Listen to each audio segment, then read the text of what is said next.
Thomas and Friends, making tracks to great destinations.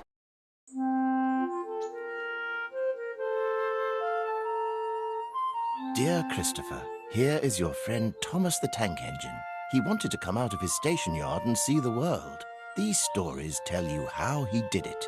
I hope you will like them because you helped me to make them. Your loving Daddy.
Thomas is a fun little tank engine. He loves playing around with his friends. He loves playing hide and seek with Rosie.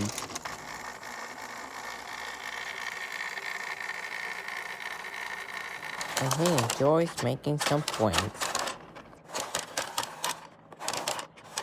One morning, Thomas was woken with a new whistle. His whistle screamed, and Thomas screamed too.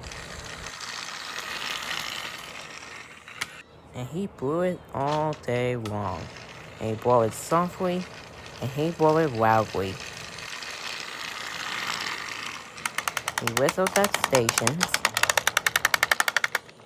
and he blew it at Terrence's field. Thomas had puffed into Kellsworth with a train of empty trucks. Sir Topham Hatt was there. "Thomas," he said, "the other engines are bringing you some other random stuff that they need. They must be loaded onto your trucks by suppertime." Sir Topham Hatt left. Thomas felt very happy. He decided to blow his new whistle loudly. Rosie was surprised. She bashed into her trucks. Percy and Toby couldn't help but laugh. Even Rosie thought it was fun. "That was fun," tooted Thomas. "Now he wants to play more pranks and have more fun." So Thomas and the other engines puffed away to find another engine to beat. Bill and Ben puffed into the yards. They had some empty trucks waiting for Thomas. But Thomas wanted to have a bit more fun. He puffed up quietly alongside Bill and Ben's freight cars. Toby, Percy, and Rosie held their puff. Thomas got ready with his whistle as he tooted the loudest whistle. Bill and Ben jumped and they bashed their freight cars. Bill and Ben's cars were all derailed. Toby, Percy, and Rosie thought it was funny. Even Thomas. Bill and Ben do have to admit it was funny too, so they wanted to join in. "You gotta go fast," told Bill and Ben. Thomas raced after them. Everybody was having a lot of fun.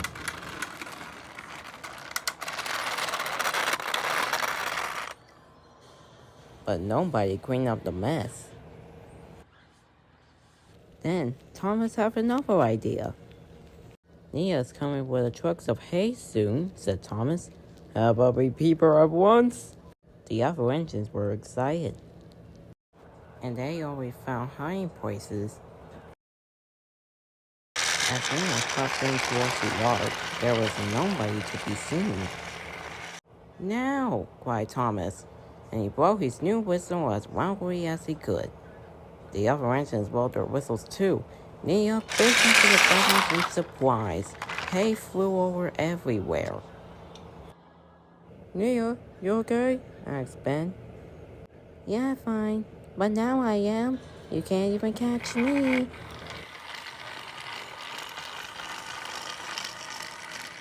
Soon, all the other engines were chasing each other. And nobody worked like idiots.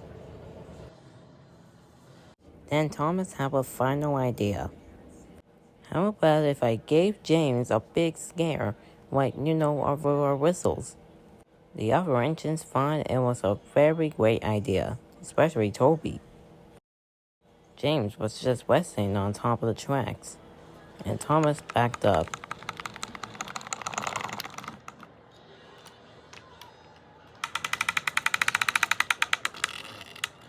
Thomas got up to the top and he was ready with his whistle.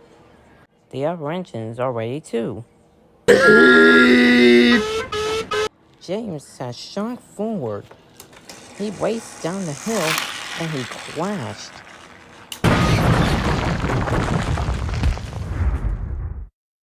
Oh, bother.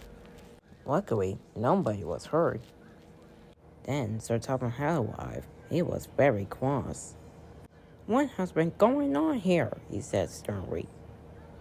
Like, I seen a bunch of cars derail and left in the middle of the line. What happened here? I'm sorry, sir, said Thomas. I just only want to play jokes and have fun. This makes Sir Topham even more cross. You must clean up this mess at once, he said, and your trucks must be loaded by supper time. Yes, sir. Sorry, sir, said Thomas.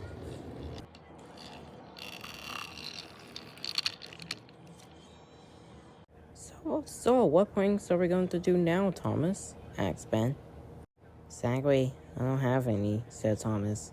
Why? Asked Percy. Sir Topham had caught us in the act, and we had to clean up the mess before supper time, so let's go.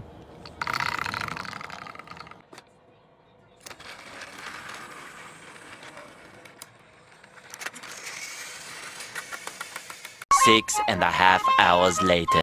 Soon, the mess had been tidied up, and Thomas backed down on his train, and it wasn't even supper time yet. Then Sir Topham had arrived. Well done, all of you, said Sir Topham proudly. Thank you, sir, said Thomas, and Thomas puffed away with his train.